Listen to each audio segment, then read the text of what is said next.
Good afternoon, everyone. It's 2:30 on a Sunday here in the UK, and as always, looking forward to discussing some boxing. I'll keep the introductions brief on this video because obviously I've done a few of these recently, so people are probably getting to the format. But before I do that, let me just start with a few plugs as ever. I posted a video yesterday on heavyweight prospect George Arias, who I believe is an interesting fighter and who's one to watch. Please do check that out on my channel. We did a live show yesterday, which was about an hour long, discussing a range of issues, really. Headlined by Anthony Joshua versus Gary Cornice, David Price versus Erkan Tepe, etc. So please check that out. And I also posted on my channel the first of a 3-part series that I've recorded with Ultratech Sports. Do let me know your feedback on that. It's something that we're looking to do more of in the not too distant future. With regard to the topics at hand here today, I've got two things that I really wanted to discuss. The first is the news that Tyson Fury versus Vladimir Klitschko is going to go to purse bids, or purse bids have been called for. Who knows whether it will end up going to purse bids. I wanted to discuss a range of things that could happen there. A range of different locations. This could mean the fight may be held in. There's been rumours that Hearn is going to be involved in bidding for the fight on Sky, which could create all sorts of political dramas which have the potential to be very interesting. So that's the first topic I'm going to discuss. Following on from that, I want to discuss Carl Froch and his next moves.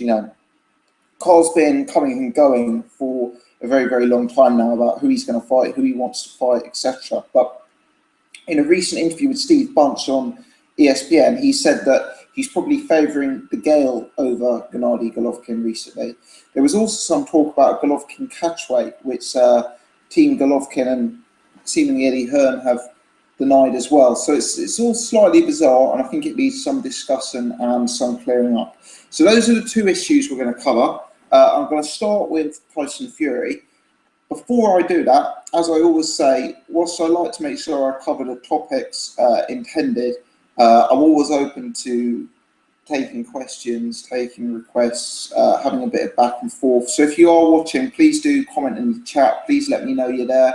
And if there's anything you'd be interested in discussing or talking about, do let me know. I'm not going to be too rigid with the topics in discussion. So I'm having a look now into the chat, and Robina Spring is saying, would much rather see Froch fight Golovkin than Degale. We'll come to that. Jack says, George Arias, the small guy in the tall guy's game. Yes, absolutely. I think Jack's already checked out my video on George Arias, because I think he tweeted me about it if I recall. But yeah, he's a very interesting contender, definitely. Sarah has joined. Hello, Sarah. She says, Froch needs to stop chatting to it. You're not going to fight again, so stop mentioning names. Do you think that's the case, Sarah? And if you do think that's the case, why do you think Froch is behaving in that manner? Is it a celebrity thing? Is it looking to keep his name in the limelight? I personally do believe Froch will fight again. I think he spent so long getting to this level of celebrity, getting to this level of financial security, that it wouldn't really make sense for him to quit at this stage. So I'm not 100% sure I agree with you there. Let me know your thoughts on that. Anyway, we'll come back to Froch. We'll come back to Degale, Golovkin, Carl Froch, maybe even George goes free later on. But before we get there, I'm going to talk Tyson Fury-Klitschko. Now, as I understand it, the governing body has, and I believe it could be the WBO, but irrelevant really which governing body it is, has called a purse bid for a few weeks' time.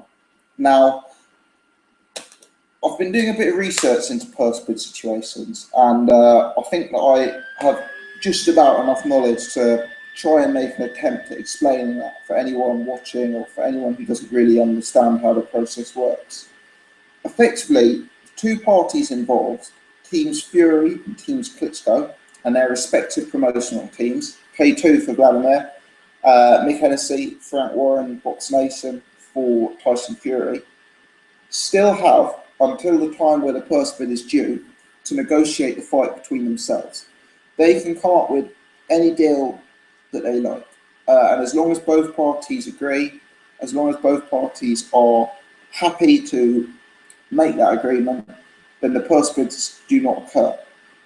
Now, in my understanding, on the majority of occasions, it is preferable for the two parties involved to come to an agreement. The main reason for that is, in a purse bid situation, there are various factors that become very, very out of control. Any promoter out there can bid to win the fight. He doesn't have to be on your side. He doesn't even have to be on your opponent's side. Any interested party can turn up and buy a fight. Now, this creates a number of difficulties. A guy like Frank Warren, for example, is going to be absolutely desperate to get this fight on Box Nation. Desperate. But if somebody else turns up, say Eddie Hearn, for example, the fight could be broadcast on a different channel. You know, Frank Warren could lose the opportunity for his business, which is Box Nation. Now, somebody like Eddie Hearn, who is obviously in a sort of heated battle between Sky and Box Nation, may almost decide to, bid for the fight and almost sort of do it in a way that isn't overly profitable, overbid for the fight on the basis that the damage it may do to Box Nation could be worth a huge amount of money to Eddie Hearn. Perhaps the Box Nation fighters are disillusioned, or who knows what. But my point is, there's a lot of factors that are outside of your control if a random wins the purse bids. One of them is the broadcaster, and the other one is location. There's all sorts of rich promotional and boxing teams in different corners of the globe. The Middle East, Russia, the United States. And obviously, for the two fighters involved, there's going to be difficulties there. Vladimir Klitschko's never fought in, for example, I know he fought Povetkin in Russia, but I understand there's huge political drama between Russia and Ukraine. So how keen is Vladimir going to be to fight in Russia? How keen is Tyson Fury going to be to fight in the US, if we understand that his trainer and uncle, Peter Fury, has legal problems and therefore cannot enter the United States? So Tyson may have to enter the biggest fight of his career without his main man in his corner. My point is that a purse bid situation creates a lot of uncertainties and it creates a lot of difficulties. So typically, it is in both parties' interests to make a fight and to agree a fight. There are situations where that doesn't apply. For example, Tyson Fury and Vladimir Klitschko may be thinking, our respective promotional teams, Frank Warren and K2, have limited wealth. Whilst we'd have to sacrifice broadcast rights, we'd have to sacrifice some locations. If it went to a purse bid situation, you could get some, entrepreneurial billionaire who throws a huge amount of money into it, and both guys could benefit massively.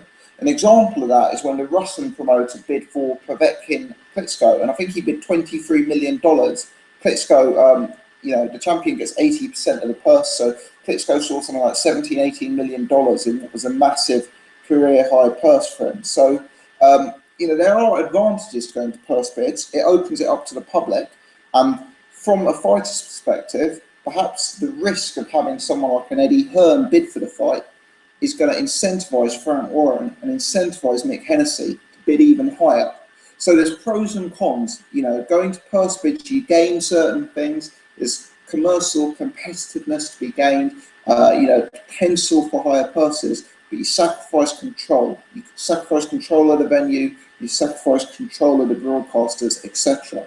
So it's kind of a give and take situation. Now, the other thing that's key is, and I've already referred to this briefly, is that the champion gets 80% of the purse and the challenger gets 20% of the purse in a purse bid situation. Now, that means it becomes much easier, in my opinion, for K2 to win a purse bid than Frank Warren to win a purse bid. Let me tell you why. So K2 is the Klitschko brothers' own promotional company. Say they bid $20 million for the fight. And I'm sure it won't be that much, but I'm just throwing a round number like that. Say they bid $20 million for the fight. Now they can bear in mind that their man, Vladimir Klitschko, gets 80% of the fee. As such, it's not entirely wasted money on their behalf. You know, they're putting out 20 million. Vladimir's getting 16. Obviously, you have to pay tax and expenses on that, but Vladimir will get the majority of it back.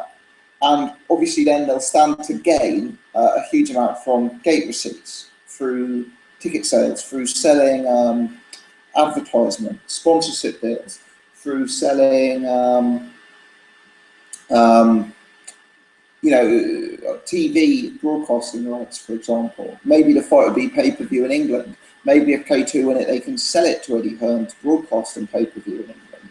You know, there's all sorts of these theories that go on. So for K2, it might be a situation where they can comfortably overbid, knowing their man's getting 80% of the package, and knowing that for what is essentially a 20% risk, which is the Fury purse, they are getting TV rights, they're getting ticket sales, they're getting sponsorship opportunities. Now for Frank Warren, Mick Hennessy, Tyson Fury, it's much more difficult, because whilst they would also gain, if they were to win you know, the TV rights, they'd also gain the ticket sales, etc. Their man would only get 20% of their purse, and their man doesn't own the company. You know, it's not like Vladimir Klitschko and K2. It's a slightly different situation, with Fury being almost a third party to the corporation, if you like. So the difficulty for them is they're not having, if they bid 20 million for the fight, they're going to have to make 20 million out of ticket sales to break even, 20 million out of pay-per-views to break even. Whereas if Vladimir bids 20 million, it's much easier for him to justify that. You know, he gets most of the purse anyway, and because of that, he has to make only 4 million or so to break even from the ticket sales. Now, I know that's an incredibly sort of long-winded definition, etc. But my point is that, for me, Frank Warren, Tyson Fury are much more incentivized to come to an agreement here rather than Vladimir Klitschko. You know, for Vladimir Klitschko, he's got a much higher chance of winning the purse bids, and should he lose the purse bids, it will only be most likely because some sort of eccentric billionaire from Russia or from the Middle East has put in such a huge bid that Vladimir Klitschko is going to stand to make an absolute bomb. So for Vladimir Klitschko, I don't see the purse bids being too worrying an event. I guess the only concern for him is, you know, K2 typically seem to be a type of organisation that like to have control. They like to control press conferences. You know, I remember Kubrat Pulev wasn't allowed to have his team on stage. There's been arguments over what gloves people wear. There's been, you know, arguments over venues in the past. K2 like to have control, and I guess the worry for them is, you know, if they let somebody else promote the show, the control swings away from them.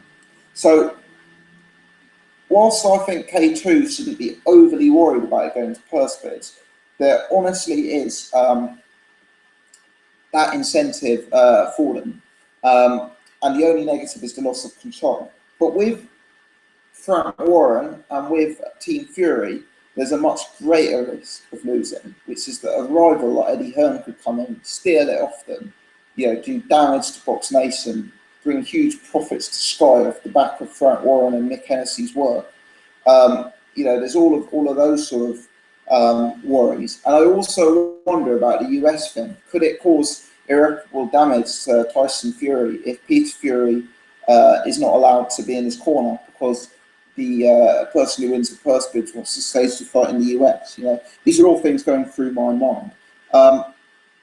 Just looking into the chat, Jack says, I don't really understand purse bids. Honestly, let's just hope Hearn wins. Haha.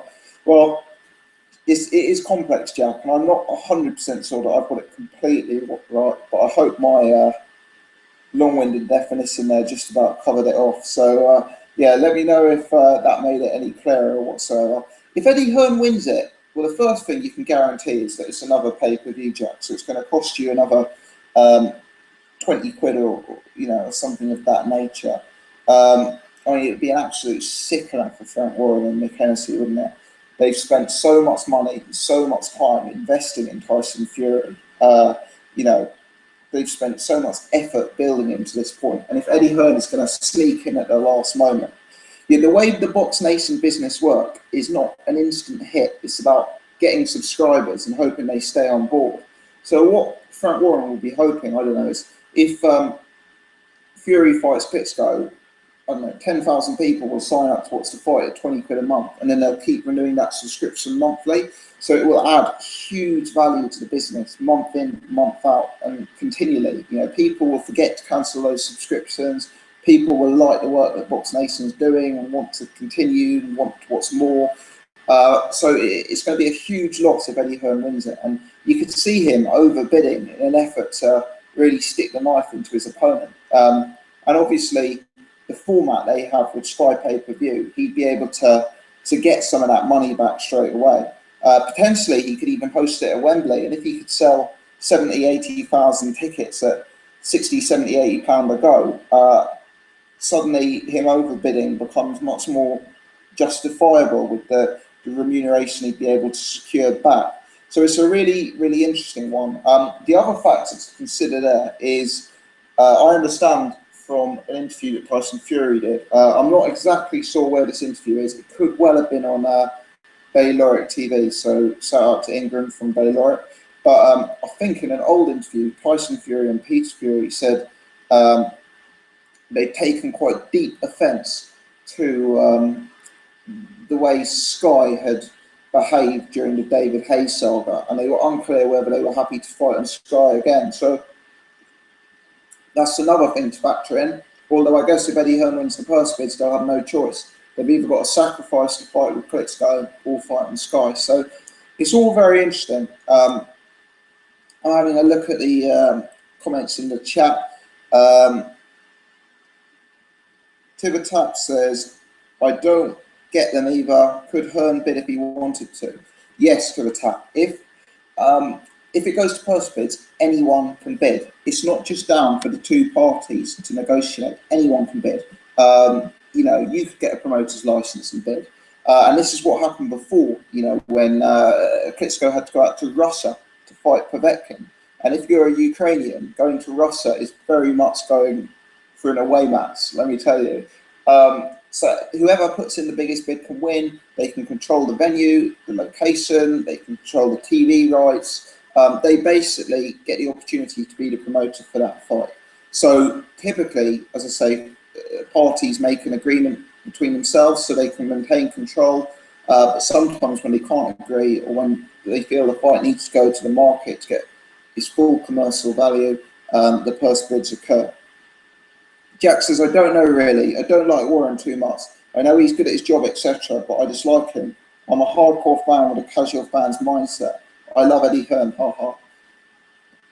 Yeah, I think what Frank Warren has done with Box Nation is fundamentally good for boxing. You know, it provides an alternative and it provides competition in the market. And competition is very important, even if you don't like Frank Warren. You know, if Box Nation didn't exist, I think things would be very different on Sky. You know, there'd be only one option for watching boxing, which would be via Sky. And I think as a result, Eddie Hearn would be able to take the piss more and more and more with the quality of shows that he's putting on Box Nation. On Box Office. And I think the competition in the market is always very, very good. I mean, if Sainsbury's, Asda's and Morrison's go bust tomorrow, and you rock around Tesco's, you can guarantee that Tesco's will be you know, getting overly arrogant with their pricing, and, you know, etc. It's just competition leads to a healthy market. So whether you like Frank Warren or not, I think it's a positive thing that he's active and that he's got Box Nation up and running. What I would say is that this would be a real big blow to him, you know, if this doesn't go ahead, a real big blow, if he can't get it on his channel. You've got to factor in, I mean, he's probably thought that this year he'd get Billy Joe Saunders versus Chris Eubank Jr., the winner then fighting Andy Lee. And I know Billy Joe's fighting Andy Lee now, but that would have been a much bigger fight if Billy Joe had beaten Chris Eubank Jr. a second time. So he's probably thinking Billy Joe versus Chris Eubank, winner versus Andy Lee, Fury versus Klitschko, all mega fights on Box Nation, mega fights. Now, he's facing possibly not having any mega fights. You know, Eubank versus Saunders didn't happen, as we know. Klitschko versus Fury, if that doesn't end up on the channel. And I don't think Billy Joe versus Andy Lee is a mega fight.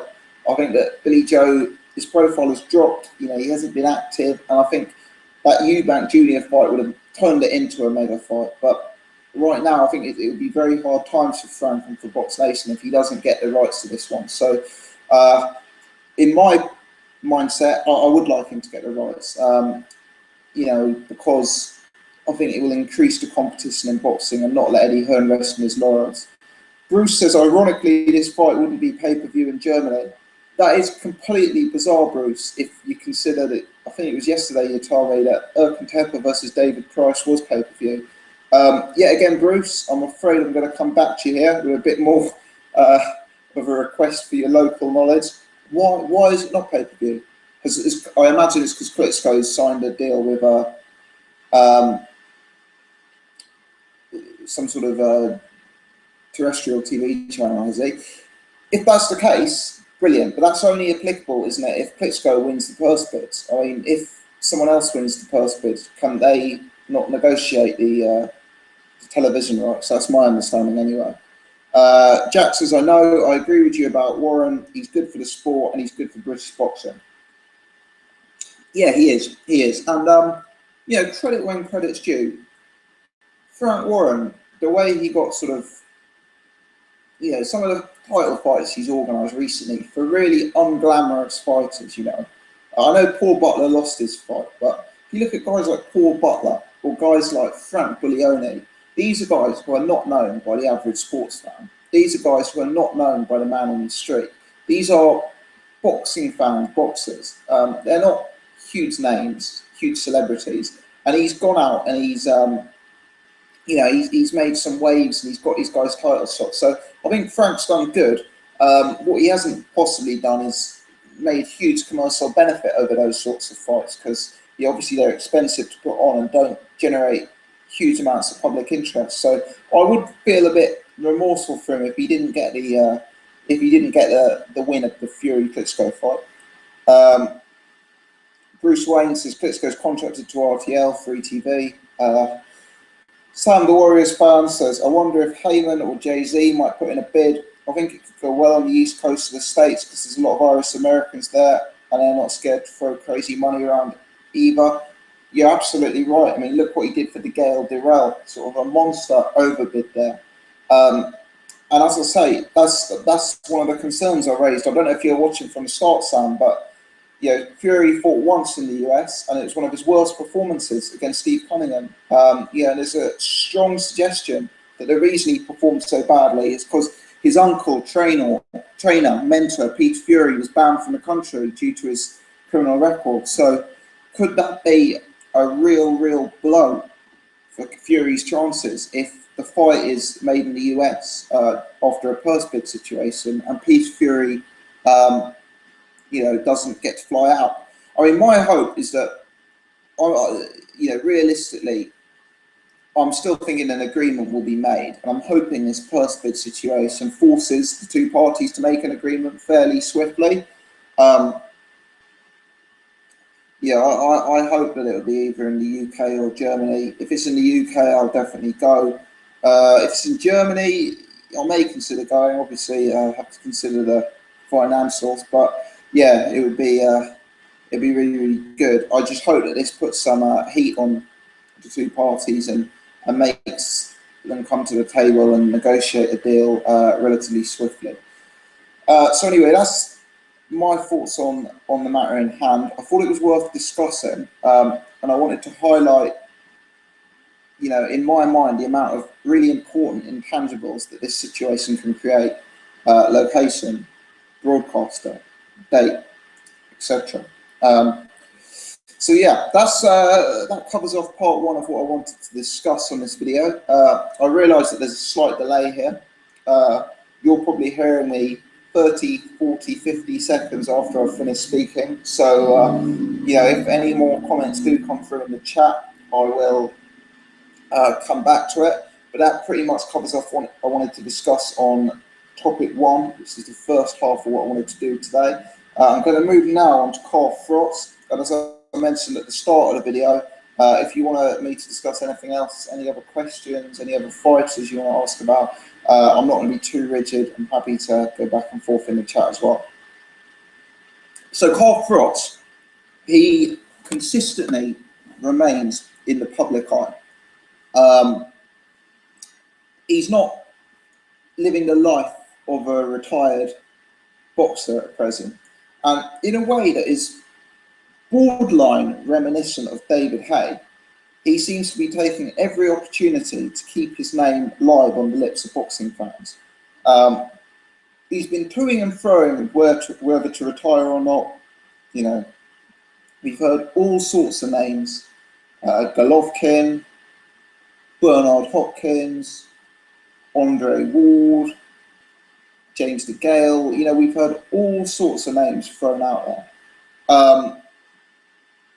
Now he's come out, and in a conversation with ESPN, with Steve Bunce, he has said that right now he's thinking James Degale is his preference over Golovkin. He also said, and I found this out from the Boxing Ego YouTube channel, so shout out to him, I really enjoy his stuff as well.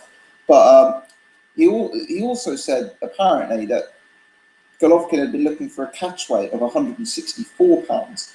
Now, both Tom Loeffler and Eddie Hearn have come out and sort of made a statement that any fight that did happen would be at 168, out of respect to the weight division, out of respect to Carl Froch as a champion. So I'm not really sure what Carl Froch was doing there. You know, it seems that he's either mistaken or just decided to make up the 164 pound catch weight. You know, it sounded like, from several interviews we've heard him speak, that if he was going to fight again, Triple G would be the favourite. Now it seems that the momentum is shifting more towards James Degale. And I wonder if that's a financial thing. To be honest, I think Carl Froch is so big right now that he could probably fight me and sell 80,000 seats at Wembley. I could probably still make £168, but no, he could probably, you know, my point is he could probably fight anyone. He could probably sell it on pay-per-view, and he could probably sell 80,000 tickets. So I guess from his perspective, a guy like James Degale could potentially be a cheaper opponent than Gennady Golovkin. And James Degale is a very good fighter, a very skilled operator.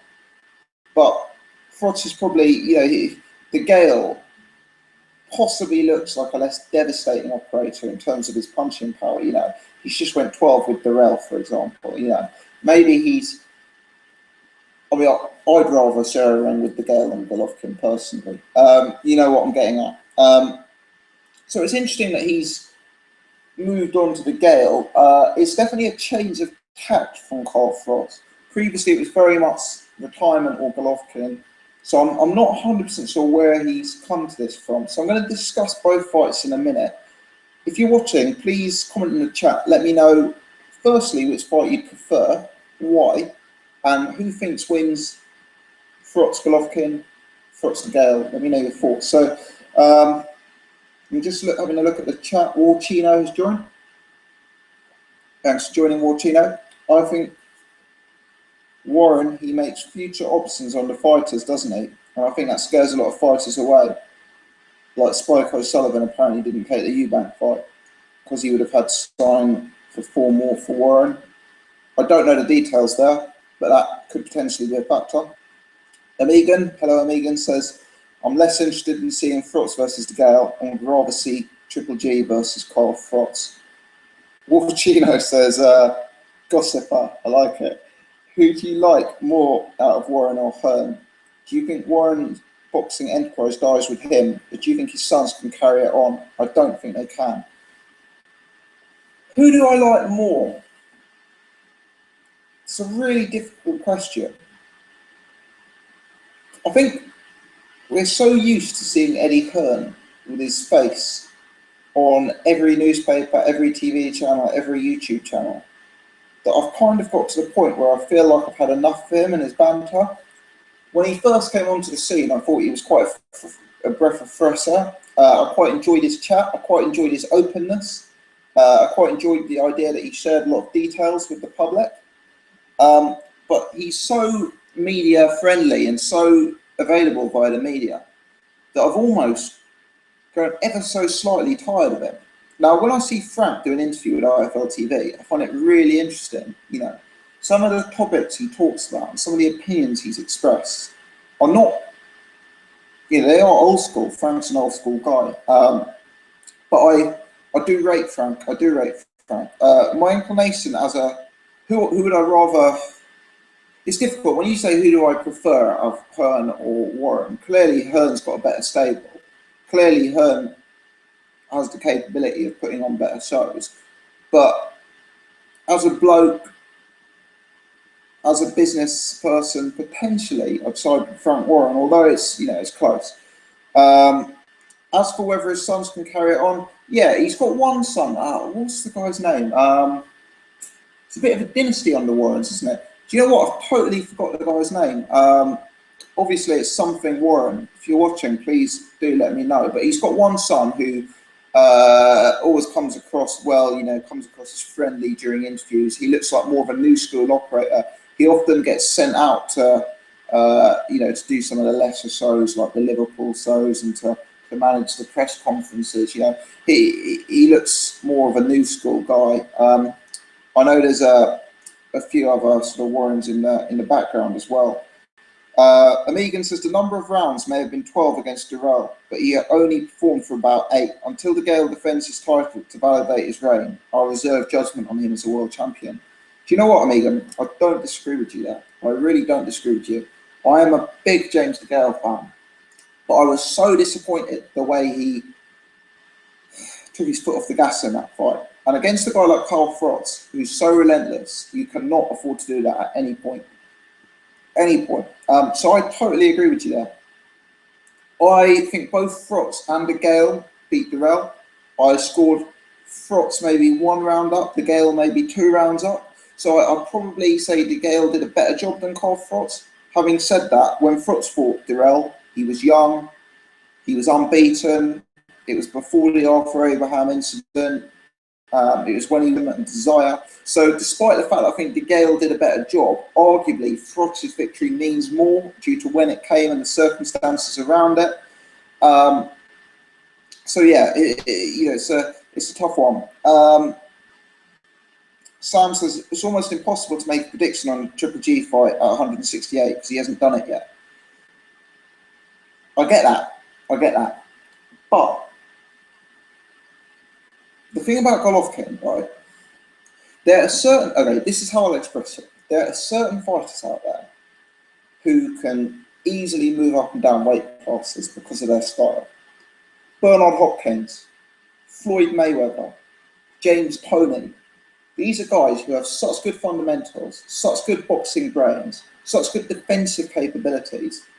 And they're guys who don't necessarily rely on sparking someone out. They're guys who rely on winning games of chess, outpointing someone, using the right angles, using the right technique, right? That kind of guy can move up and down in weight because they're not really going into a battle where they need to outstrength an opponent. They're not really going into a battle where they need to show off how good their chin is. They're not really going into a battle where they need to show how devastating their power is. Because these are factors that all change in different weight classes. A big puncher at 160 isn't a good puncher at 168 necessarily. A good chin at 160 isn't the same as a good chin at 168. Yeah, it follows. So certain fighters like that who can move up seamlessly between the divisions. Look at Terence Crawford. I bet he fights at 147, having been at 135 relatively recently. And I bet he has enough to get by. I'll try and think of another example. Yeah, I guess I'm talking about defensive technicians, hypothetically. Now, with a guy like Golovkin, and I appreciate he may have other strings to his bow we haven't yet seen because he hasn't needed to show them. He's obviously got a good amateur background, etc. But with a guy like Golovkin, he wins by overwhelming opponents. He is extremely front foot heavy. He tends to win by knockout. You know, he throws an immense amount of power shots, you know, that clearly hurt his opponents and put them into a shell. Golovkin is, in my opinion, very poor defensively. He has, in his pro career, shown no back foot capability. Now, that doesn't necessarily mean that he doesn't have back foot capability. What it means is he hasn't shown back foot capability. We also know he's small at 160. We know that he looked tiny in the ring compared to Marco Antonio Rubio, but he looked very small next to Martin Murray. So my point is, you've got a guy here who's small at 160, who's very reliant on being a front foot guy with immense power. And he's going up to 168, where not only is the division a lot deeper in terms of talent, but as you could imagine, the men are just a lot bigger. Let's face it, the best guy that Gennady Golovkin has fought at 160 pounds probably isn't even a top 5 fighter at middleweight. Then you're moving him up to a division above to face a guy like Carl Froch, who is definitely top 2, top 3 of his division, a bigger division. Stylistically, I don't think the fight works well for Golovkin. You know, Froch is big, Froch is strong, he's 6 foot. You know, he's got an immense chin. People say Golovkin is this ridiculously powerful puncher, and yeah, he really is a big puncher at 160. But let's factor this in, right? He took Curtis Stevens 8 rounds at 160. He took Martin Murray 11 rounds at 160. So why is it that you think he's going to blow Carl Froch out in 2 or 3 rounds at 168? Carl Froch would destroy Curtis Stevens and Martin Murray. He is levels above those guys. This is also a weight division higher. Carl Froch has possibly pound for pound the best chin in the sport at the minute. You know, like Carl Froch, the way he got up from that punch George Groves landed on him in the first fight, left me the impression that you need a sledgehammer to knock Carl Froch out. Who's to know that Golovkin is going to carry the same power at 160 as he does at 168? I highly doubt it because he's such a small middleweight. We know that Golovkin's going to come forward because that's what he does. But let's see how he responds when Froch weathers the storm and when Froch starts to push him back and puts him on his back foot. The other thing is we know that Golovkin's defence is very open. He's very easy to catch on the way in. He's even easy to counterpunch. You know, he's easy to hit to the body. He's easy to hit on the inside. A guy like Carl Froch is not going to be intimidated. He's going to come forward. He's going to be aggressive. He's going to meet Golovkin in the centre of the ring. He's not going to run away from him scared and let Golovkin tee off on him. You know, for me, stylistically, Carl Froch is a strong favourite in that fight. Anyway, going back to the chat. Amigan, side note, I'm not hating on Degale, but it is a saying I hear analysts use: you are not a real champion until you defend your title once. I don't overly buy into that because Degale will probably defend his title against, you know, someone we've never heard of. And for me, that would be a less credible win than the Degale win. But yeah, I'll take your point. Amigan says Francis, yes, that's the guy's name, Francis Warren. Hypnotic Wonder says Froch fights like a stiff dummy. He's too predictable, too slow. Golovkin would kill Froch. I imagine you typed that before you heard what I just said. So you'll probably get the impression that I strongly disagree with you. The thing about Carl Froch is if you look at Froch, he is very easy to outbox. You know, he gives you that impression. Look at the first 2 or 3 rounds of the Andre Durrell fight. Look at the first 2 or 3 rounds of George Groves 1. Look at the Jermaine Taylor fight. But in all of those examples, Carl finds a way to win. It's easy for us to sit here and pick holes in his game, pick holes in his defence, you know, pick holes in his technical capability, pick holes in his amateur pedigree. But the truth is that Froch consistently remains at the top of the game, and Froch consistently finds a way to win, no matter who the opponent is.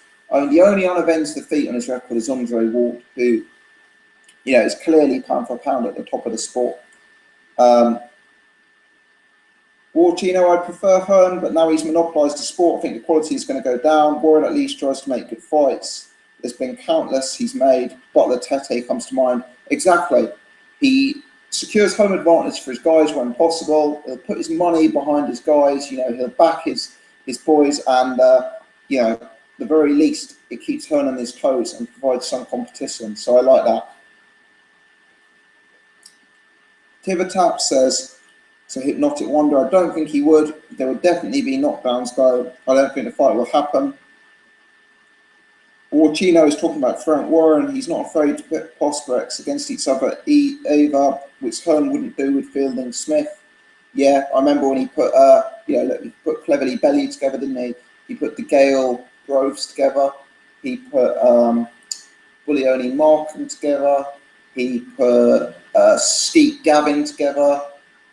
Obviously, did he put Fury-Klitschko together in the first instance? So that might have been Mick Hennessy. Billy Joe Saunders versus Chris Eubank. It's a very good point you make there, Warchino.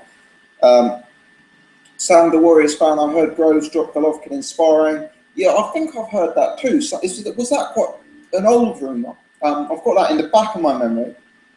Look, George Groves is a very big puncher, and he's a massive super middleweight. A guy like George Groves could easily be fighting at light heavyweight. A guy like Gennady Golovkin, in my opinion, could easily be making light middleweight. So you're talking here about a massive punching, potential 175 pounder against a guy who could be operating at 154. So to me, it's not a surprise. Size matters, certainly in a boxing context. Megan agrees with Warchino. Warren is more willing to take the fights and makes more 50-50s. I've noticed Eddie Hearn started to use the term 50-50 fights that don't look like it. Yeah, I've noticed that too. Hypnotic Wonders is the type of fighter that would beat Golovkin is a guy with good fast hands and a jab and plenty of movement. I think Eubank has a better chance against Golovkin than Froch. Hypnotic. Firstly, stylistically, it'd be interesting to see Erislandy Lara versus Golovkin. But look at what Golovkin just did to Willie Monroe Jr., a mover who threw combos with fast hands and slick stuff. Golovkin's not easy to beat on your back foot, because being on your back foot and trying to throw a weak jab at him plays into his game. He'll come forward, he'll steamroll you, he'll be relentlessly aggressive. What I think the way to beat him is to come forward, Now, Chris Eubank Jr. is not going to be Erislandy Lara in Golovkin. Chris Eubank Jr. has got certain things going for him, but one of them is not technique. The problem with Chris Eubank Jr. is he is probably, for a fighter of his height, he is probably the worst defensive fighter I have ever seen for a fighter hyped as much as Chris Eubank Jr. If you look at that Billy Joe Saunders fight, he seems to know less than guys with 2 or 3 fights about how to block a jab. It's startling. A guy like Golovkin, you can't be going in with defence that poor. Now, Carl Froch is no defensive wizard, don't get me wrong, but at least Carl Froch is a weight class above, and at least Carl Froch has a proven iron chin, whereas Eubank Jr.'s chin is much less tested, and he's in the same weight division. I don't give him much chance against Golovkin. Interesting fight, certainly, but I don't view it as competitive. Warchino, Hearn's 50-50 fight would be Smith versus Rebrasso. Yeah. Hypnotic continues. Eubank is the right style for Golovkin. George Groves has no power, he says. Come on, man. The only real proven fighter Froch has fought is Andre Ward. Can't believe you rate Groves. Groves blows out and has cut stamina. I don't rate Groves. Groves has got a poor chin and poor stamina. But Groves has really big power. Really big power. Let me tell you, Andre Ward, Arthur Abraham, James Degale, and George Groves all fought Paul Smith. I think Paul Smith went 9 with Degale, he went 9 with Andre Ward, he went 12 with Abraham, he went 12 with Abraham again, but he only went 2 with George Groves. Now, I'm not saying George Groves is some complete fighter. I don't rate him that much as a fighter, but he has got big punching power. Big punching power. Especially when he was with Alan Booth. Look at the way he dropped. I know this was just after he'd left Alan Booth, but the way he dropped Carl Froch, that was like being shot by a gun. Seriously, it was that level of punch, in my opinion. I'm afraid I have to disagree with you there strongly. George Groves is a big power. As for the only real good fighter Froch has fought is Andre Ward. That's, again, I'll try and be respectful, but I think that's borderline ridiculous. Andre Durrell, Jermaine Taylor, Mikhail Kessler, Arthur Abraham. These are all guys with such longevity, you know, such a proven track record. Lucien Boutte, obviously, you know, John Pascal. The list goes on and on and on. Carl Froch has as deep a resume as they come, you know. Amigan says Groves is a good head puncher. He's accurate and powerful. His movement is rated highly too. I'm not a huge fan of Groves, but you have to respect how he boxes. Warchino, do you think Vlad should have sparked Chisora when he spat in his face? I would have done a lot. Probably not. Probably not. And I'll tell you why. Because you're Vladimir Klitschko, you've got millions of pounds in the bank, you've got a political career ahead of you. You know, you don't want to get arrested. You don't want to get put in handcuffs. You don't want to spend a night in a cell. And most importantly, what if Vladimir had just knocked Chisora clean out? You ruined the fight for your brother. You ruined potentially your brother's lost fight. You cost your brother a huge amount of money. Don't get me wrong, you know. Personally, if Derek Chisora spat in my face, I'd take it like a bitch, but that's because I'd be scared of Derek Chisora. But, you know, like the point is, he probably made the right decision now. And, you know, he got his revenge by, well, obviously the idea was that Vitali would lay a massive beating on Chisora. Yeah, it was a one-sided fight, but Chisora did fairly well, I guess. Amigan says he should have spot Chisora at that time. Sam says Eubank has terrible balance. Yeah, really good comment, Sam. Hypnotic says Degale is a different fighter now, and so is Eubank. Since both their losses. Hypnotic, Eubank isn't a different fighter. If you know, he made improvements in the Chudinov fight, but still very, very similar mistakes. You know, very similar mistakes. He doesn't throw a jab, and it's just his defense is horrific. His defense is horrific. You're not going to get to the top level of the sport being that defensively open, I'm afraid. If you watch Chavez versus Whitaker or Meldrick Taylor, you have the key to beating Golovkin. Who's going to be the person who has that kind of movement, who has that kind of slick skill? I mean, Eristandi Lara, yeah, that's an interesting fight. It is an interesting fight, but Eubank Jr doesn't have that kind of skill, that kind of defense. He got completely out-slicked by Billy Joe Saunders, you know.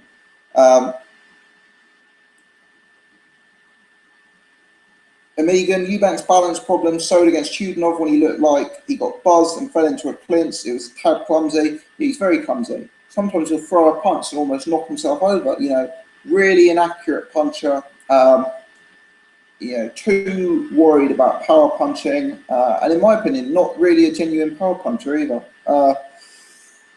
Sam says, I think Groves' chin isn't as bad as people say. Degale didn't budge him and he took quite a few from Froch. Anyone could potentially be put to sleep by Froch. Amigan agrees with Sam. Sam, I disagree. I disagree with you, and I disagree with Amigan there. I'll give you a few examples. George Groves knocked down by Kenny Anderson. I remember watching that fight live. That's not good. George Groves got badly buzzed by Paul Smith before he stopped Smith. Again, that's not good. Kenny Anderson and Paul Smith are two guys who do not punch at world level. They don't even punch at European level. So the fact that George is getting badly buzzed by those guys, dropped by Kenny Anderson, big concern, big concern. When George Groves fought James Degale, Degale wasn't knocking out anyone. You know, Degale was winning fights on points. He was not knocking out anyone. It's only recently that Degale has seemed to show these the big changes in power. He said he had a groin problem that was stopping him from, you know, using his full balance and momentum and getting full power into a punch.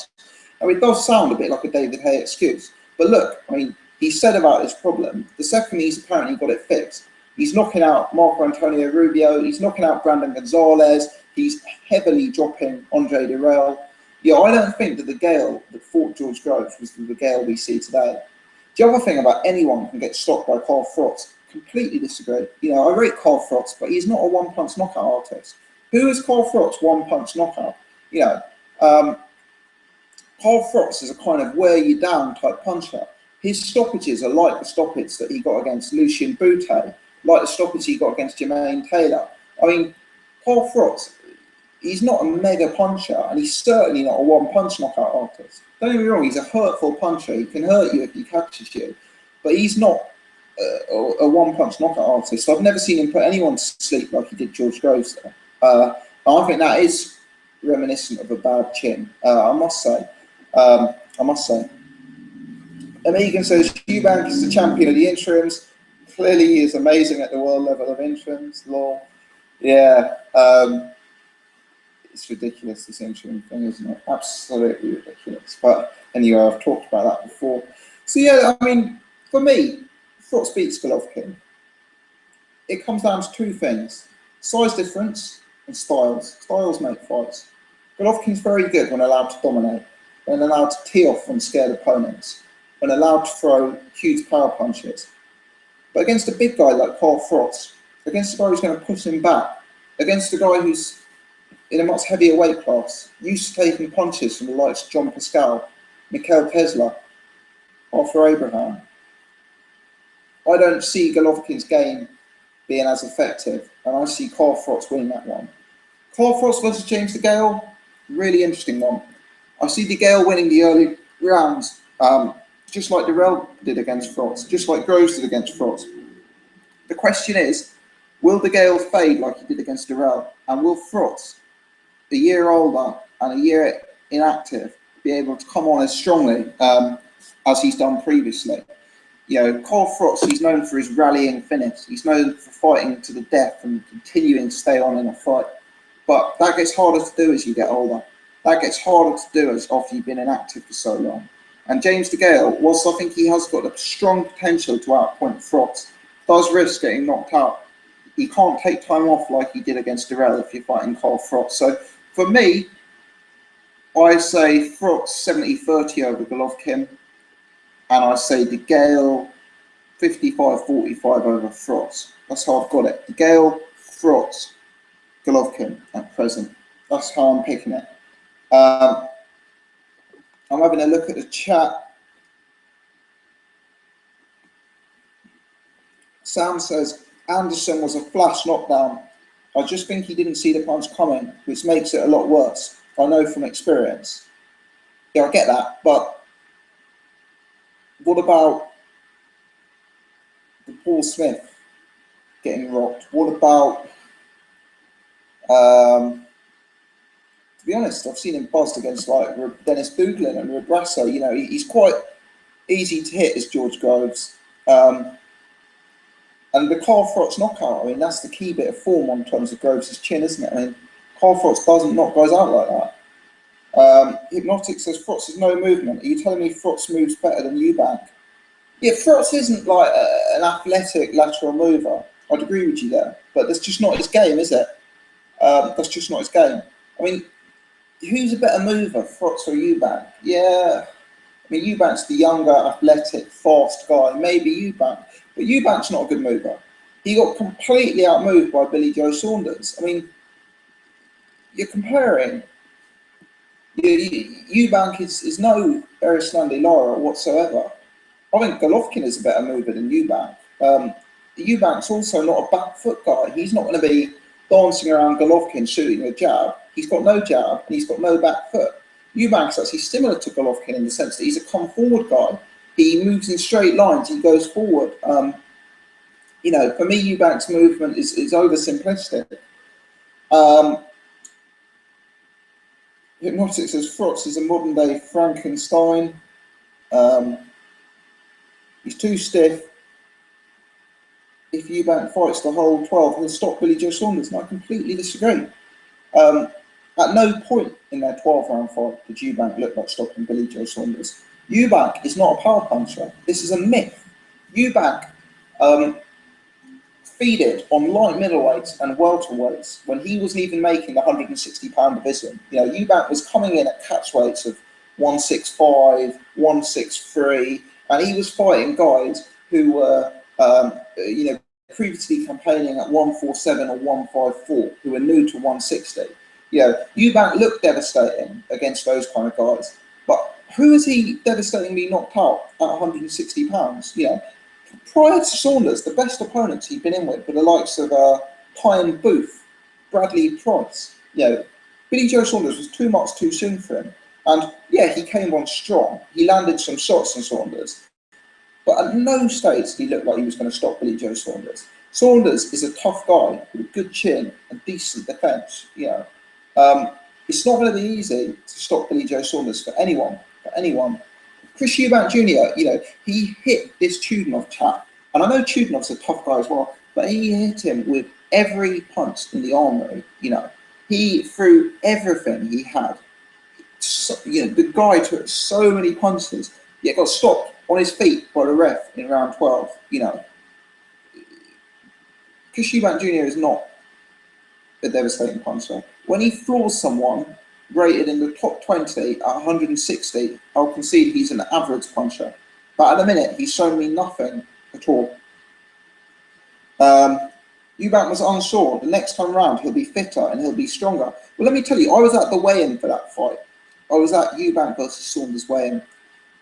I was stood probably 6 foot away from Chris Eubank Jr. and his boxers as he was standing on the scales. And let me tell you, he's not coming in fitter than he did that day. His physique was immense, possibly too big for middleweight. And that's another problem he faces, is that, you know, he's having to cut a lot to make the weight. The condition that Chris Eubank Jr. was in that day was superb. It's not like he's got an extra 20–30% of fitness. For me, Chris Eubank Jr., the way he fights is very uneconomical. He's very inaccurate. He takes a lot of punishment. He doesn't use the jab. He throws big, looping, swinging, wide punches that miss widely. You know, Chris Eubank Jr. is not necessarily an economical fighter. And for me, it's not that he's unfit. It's not that he's lacking in condition, because he's very fit and he's very well conditioned. It's just that he's so uneconomical. You know, he can't fight for 3 minutes of every round, and he has to take time off, you know, during each round. That's my opinion. I don't think he's going to get. I don't think he's going to get fitter and stronger. If anything, I think he's going to be less fit and less strong, because I think as he gets older, it's going to be harder and harder for him to cut to 160. Megan says, Hearn Booth, haha, doesn't he work for IFL? Yeah, I think he does. And seriously, if you look at Eubank Jr.'s resume, pre-Saunders, who is the best person he's beaten? In fact, let's go Chris Eubank Jr. And Hypnotic Wonder, if you're watching this, please do tell me, in your opinion, who are the 3 best people who Eubank Jr. has beaten? Because I would say it's Chudinov, Hearn, Booth, and Bradley Price. Billy Joe Saunders, the best 3 people he's beaten: Nick Blackwell, Chris Eubank Jr., Emmanuel Blandamura, Spike O'Sullivan, John Ryder. You know, some big names there, big names for this level. Hypnotic Wonder, I'm surprised you write off the Eubanks. History has proven that. Eubank's stamina let him down in that fight. I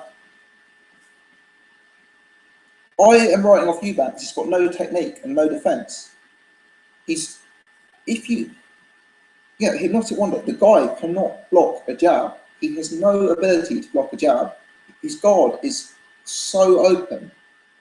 Any fighter like that has no chance at the elite level. He is so easy to hit. Physique doesn't mean shit. A ripped body doesn't mean you have great fitness. He lacked intensity at the fight rate. Well, to be honest, as I said, I was 6 foot away from him. The amount of fat he had in his body, which was so small, tells me that he must have done immense amounts of cardio for the fight. I don't believe he was unfit. He had a long time to prepare. It was a big build-up. I don't believe he came in unfit whatsoever. You know, he looks like a fitness freak to me. To me, as I say, it's not about his stamina. It's about how uneconomical it is, how wide and inaccurate his punches are, how much punishment he takes. You know, Fighting 3 12-minute rounds is hard enough for anyone. For anyone. When you throw in getting hit with every jab your opponent throws, and when you throw in 90% of your punches missing by a foot or more, then it becomes an impossible task. An impossible task. You know, you look at all the best fighters in the world: Klitschko, Mayweather, Andre Ward, Rigondeaux. They're all very economical. They don't throw punches that miss by that much. They don't eat every jab their opponent throws. For me, it's too simplistic to say Eubank Jr.'s stamina was low or he was unfit. It's more to do with the way he fights. It's unsustainable for 12 rounds. Sam says, I like Eubank for the level he is. I don't think he beats Spike. Spike hasn't really beaten anyone, but he's learned how to get the power. He's learned how to get that power to the target. And if he tosses the chin, Junior is in trouble. Yeah, I agree with you. Spike O'Sullivan. I've seen him fight live twice. I was at the fight where he fought Matthew Hall. I was at the fight where he fought Billy Joe. I also saw him fight recently against Anthony Fitzgerald. Yeah, a real violent puncher who throws with dangerous intentions. And yeah, I mean, Chris Eubank Jr.'s chin is completely, you know, we know he eats every punch that his opponent throws. So I guess it's tested in that sense, but he's never been in with anyone who can punch quite as hard as Spike. It's an interesting fight. They're at a similar level. You know, funnily enough, the guy Spike's beaten, you know, Anthony Fitzgerald, Matthew Hall, they're not a million miles away. They're a bit below Chudinov, who Eubank beat, but they're probably quite close to Eubank's second best win. Amegan says, I did see a video where someone noted that boxers don't do many weights, as that added muscle is detrimental to the performance and is only really for aesthetics. Yeah, and that's something that concerns you about Anthony Joshua. Yeah, I'm not saying that Eubank's going and doing loaded bench pressing. He's probably just naturally a strong, powerful bloke, but his frame is almost too big for 160. Hypnotic says he beats Spike, stops Billy, and takes Golovkin at least to points. What's this space? I mean, Hypnotic, you're very, very keen here, but he had the chance to stop Billy Joe Saunders, and he got outclassed. Maybe Eubank does beat Spike. I'm not going to say that I'd strongly pick Spike in that fight, but I'd strongly pick Billy Joe in a rematch. As for taking Golovkin to points, Martin Murray is known as one of the biggest, most durable, and most defensively capable middleweights out there. And Martin Murray got stopped. Now, Martin Murray had been in big fights. Felix Stern, Sergio Martinez. He was proven. He was a lot more proven than Chris Eubank Jr. is, who's lost his only big fight.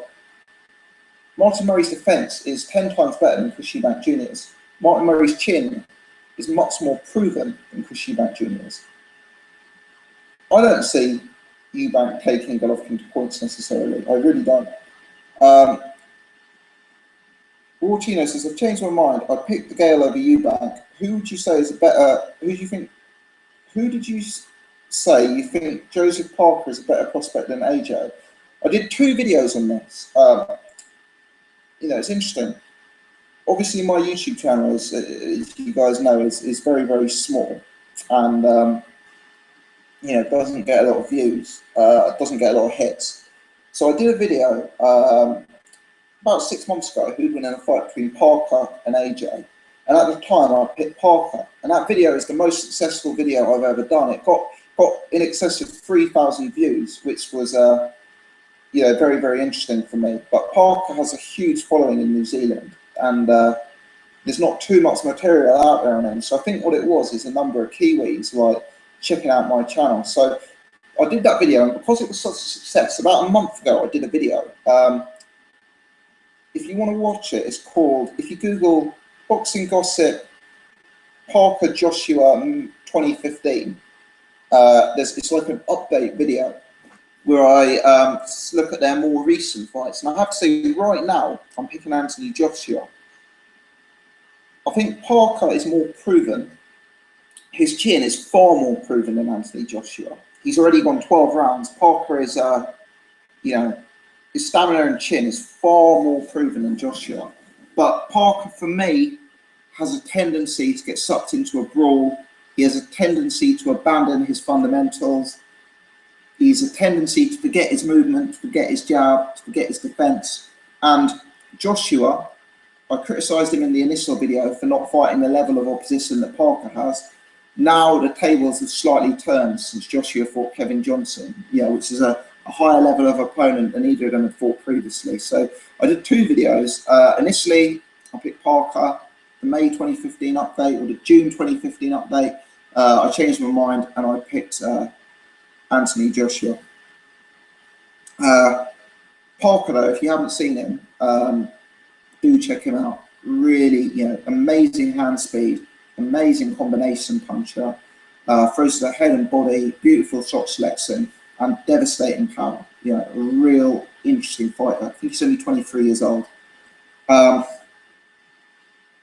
Hypnotic said Billy was hanging on to Eubank shorts at the end of the fight. The answer for the rematch is there. You watch. Yeah, I want the rematch. Like, for me, it's one of the most entertaining fights I've ever seen. The build up, the fight, I loved it. I'd love nothing more than the rematch. Love nothing more. And I think Eubank Jr can improve. That fight was too much too soon for Eubank Jr. He had stepped up from lower level, English level, to a sort of European Commonwealth level fighter. Too much too quick for Eubank Jr. I would like to see the rematch, but I mean, unless Eubank Jr can sort out his horrific defence, it's going to go the same way. Hypnotic, I'm reading your comments. You're obviously passionate about the subject. Could you let me know your honest opinion on Eubank Jr.'s defence? And do you not see his defence being an issue on the way to the top? I'd be really interested to hear your thoughts on that. Yeah, and Amiga makes a good point that Eubank actually turned down the rematch to keep his interim belt. Yeah, I mean, that says it all, doesn't it? Amigan says, I would have loved to see the Billy Joe Saunders.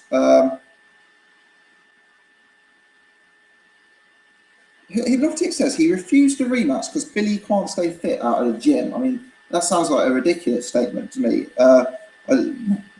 He didn't. He refused it because he wanted the interim belt. His own words. Amigan says, I would have loved the Billy Joe Saunders and Eubank rematch. It's the same, it isn't happening. The first fight was a nice tear up, much better than the main event. Yeah, agreed. Disappointing from Chisora that night, and it was very easy work for Fury.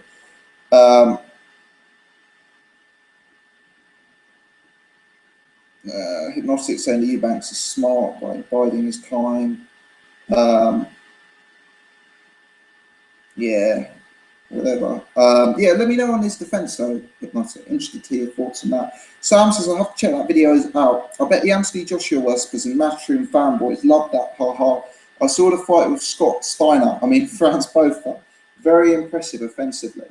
Yeah, he fought a guy called Jakub Saglan about 2 weeks ago. Knocked him out in the second round. He fought a guy called Irinu Beto Costa Jr. and knocked him out horrifically. Now that guy, Costa Jr., fought David Price at around the same time, and Parker looked offensively much better than David Price. Parker, real offensive capability, such fast hands, such good combinations, such good punch variety. I love the way he switches levels. Yeah, really interesting. Yeah, check it out, that video. As I say, there's two of them. I got some, Anthony Joshua worshippers sending me death threats after the first one. But, I find it funny personally. Like, someone like myself is, I don't want to be self-deprecating to the extreme here, but almost like a speck on the horizon, like tiny amount of views, very sort of average, YouTube channel compared to some of the sites out there, and you get people like going at you as if you're like some sort of terrorist when you say something against their fighters. It's just, for me, I don't get overly bothered by it. It's entertaining. Amigan says, I can only see Eubank keeping the interim belt if he's going to push for the regular against Danny Jacobs. Yeah.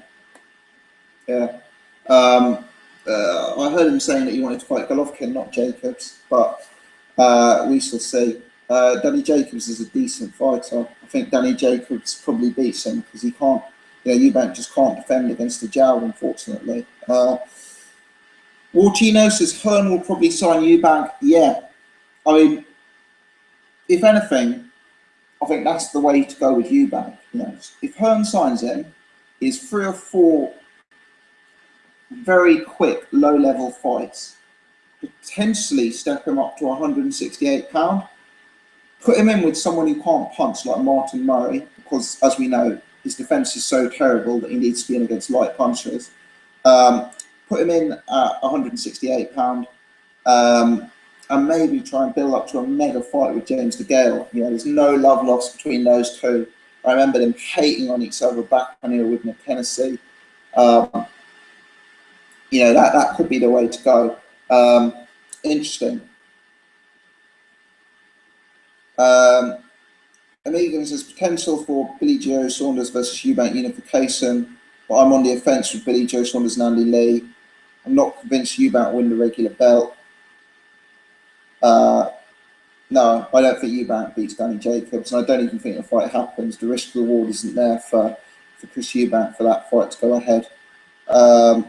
Ruben and Clau, is that how I pronounce your name? Have both joined, saying hello guys. Hypnotic says Eubank may not be the best defence. No, it's not that he doesn't have the best defence, it's that he has the worst defence. He's got the worst defence I've ever seen at this level. Ever seen. And I've watched a lot of boxing. Deontay Wilder has a better defence than Eubank Jr. He is the worst defence I have ever seen, Hypnotic. Like, how can you be picking a fighter to go to the top with that, unless you disagree with me? He has aggression and a big heart, and I think a very strong will to improve. Remember, he is a world champion for a father. I mean, that's not relevant. It's not relevant. I mean, look at all sorts of examples of fathers. Look at all sorts of examples I could give about. Look at Ronald Hearns, Tommy Hearns' son. Average. It doesn't matter. Bruce Wayne just pointed that didn't help Ronald Hearns or Marvis Fraser. So yeah, I mean the list goes on, doesn't it? There's all sorts you could throw out there. There's money to be made for Chris Eubank Jr. Money to be made. Like eventually Nigel Benn's son or Chris Eubank Jr.'s or Steve Collins' son will want to fight him, and those would be big matchups. The Degale fight is massive if that ever happens. The Billy Joe Saunders rematch, if that ever comes again. There's huge money to be made out of him, but for me, in the big fights, he'll consistently be the loser because of his defence. Sam says, fanboys for guys like AJ are crazy. Joel, Julio, Seth Mitchell, David Price, Mike Jones. I'd argue Broner. We've seen them come or we've watched them go. For me, the ones that I dislike are the fanboys who just jump on the bandwagon because someone's got power, because that shows a real lack of knowledge of boxing and a lack of experience of the game.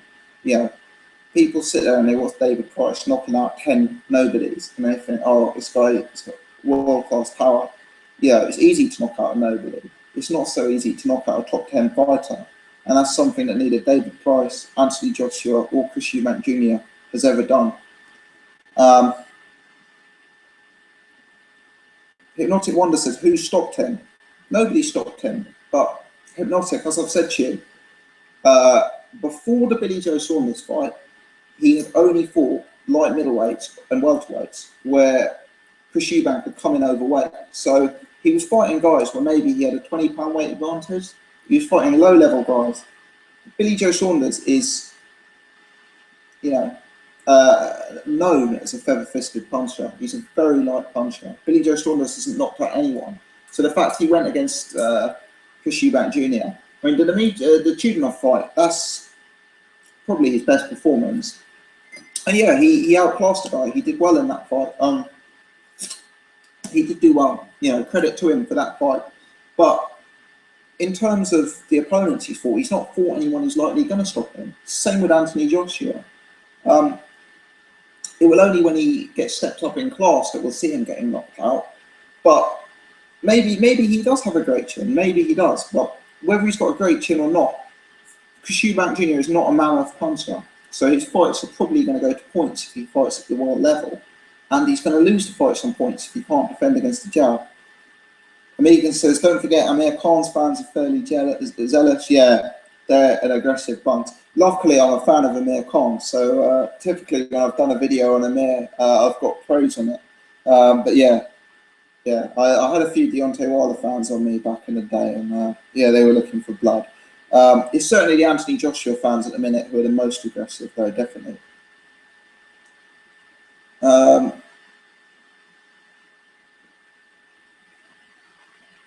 Have you discussed Fury Blab potentially being in Russia? Yeah, we did discuss that actually, Ruben. We did the first half an hour on the purse bid situation. So this stream will go up as like a normal video upload. Probably take about 15-20 minutes after I finish off. I'm going to finish off in about 10 minutes, everyone who's watching. So if you've got any comments, any questions, please make them now. But yeah, Ruben, that will go up. We discussed a lot of different variables. Will Peter Fury be able to go if it's in America?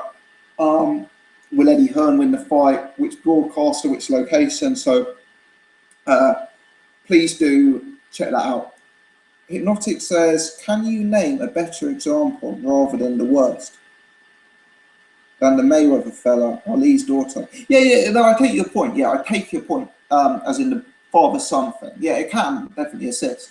Because genetically, you know, if somebody's father is genetically an amazing athlete, they've probably got a genetic advantage. So, yeah, it could certainly exist. I think it's less likely in Eubank Jr.'s case because his father seems to be such a hindrance in the corner. But yeah, I take your point. I was simply saying that the fact he's got an excellent boxing father doesn't necessarily mean he's going to go places.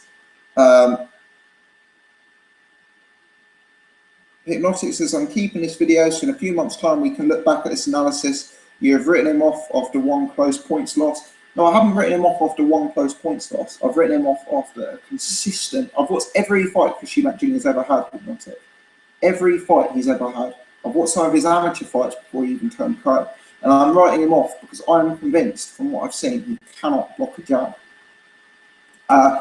This video will be uploaded on my channel. And for your information, if you're interested to hear my thoughts further, if you Google Boxing Gossip Eubank Jr., you will find tens of videos I did on the subject before the Billy Joe Saunders fight.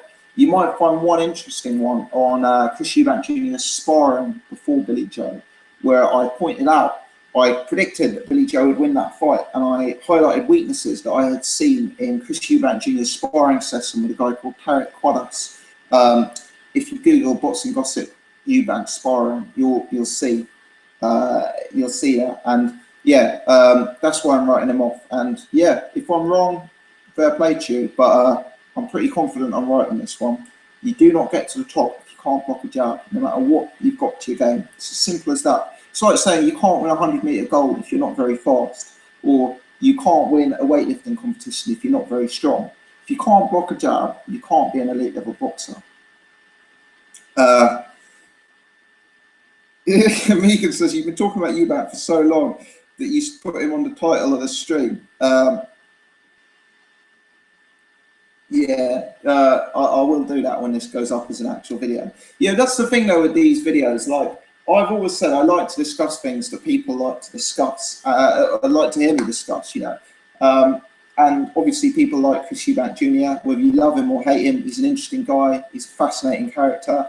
And I'm critical of him as a fighter, but one thing I will say is he is an extremely entertaining, aesthetically pleasing, you know, visually fan-friendly fighter to watch. So I get why people like him. He's got the name, he's got the mystique, he's got the character, and he's an attractive fighter to watch. So yeah, I'm happy to discuss things if people like them, and obviously the comments show that they do. So we'll discuss. We will change that when that goes up. Hypnotic says, Amir Khan I like, but he's got no chin. He's not avenged one loss. Both fair comments. You know, looked poor last time out, but yeah, I think he should fight Danny Garcia again actually, because I think that's a very winnable fight for him. Ruben says, cool, I'll watch it after this. Guys, I've been going now for 1 hour 20. My throat is a bit sore from all the talking. Might be time for me to crack open a little drink, celebrate the end of the weekend. Thanks very much for everyone who's joined me. I've enjoyed all the comments. I've enjoyed the back and forth as always. Yeah, if you've liked this video, please do give me the thumbs up. If you haven't already, please do subscribe. I'm going to call it a day. I'll just have a look into the chat now. Hypnotic says, Joshua has potential. He's a bit like Frank Bruno, a bit more movement. Sadly, the heavyweight scene is poor at the moment. Yeah, the Frank Bruno comparisons are obvious. People are very down on the heavyweight scene. I think the heavyweight scene is pretty good at the minute. You know, you've got a lot of real solid unbeaten guys at the top. A lot of prospects coming through. You know, some real potential. Bruce says at the moment for the last 10 years. I mean, don't get me wrong, historically, last 5-10 years, it's been very poor. But right now, there's so many exciting fighters. You've got Tyson Fury, Hughie Fury, Joseph Parker, George Zarias. You've got guys like Klitschko, Deontay Wilder at the top of the division. And you've got guys like Povetkin who are very exciting to watch. Yeah, I think there's some real caliber and real potential in the division at present. Do you think Price was thrown into the fire or adequately prepared for the Thompson fight? In hindsight, it was a big mistake. At the time, I thought it was good matchmaking. You know, Thompson seemed to be on the downgrade. He had a name. You could make comparisons between Klitschko and Price based on the performance. I actually bet on Tony Thompson fight, not because I thought he'd win, but because of the value. I think I got 14.5 to 1.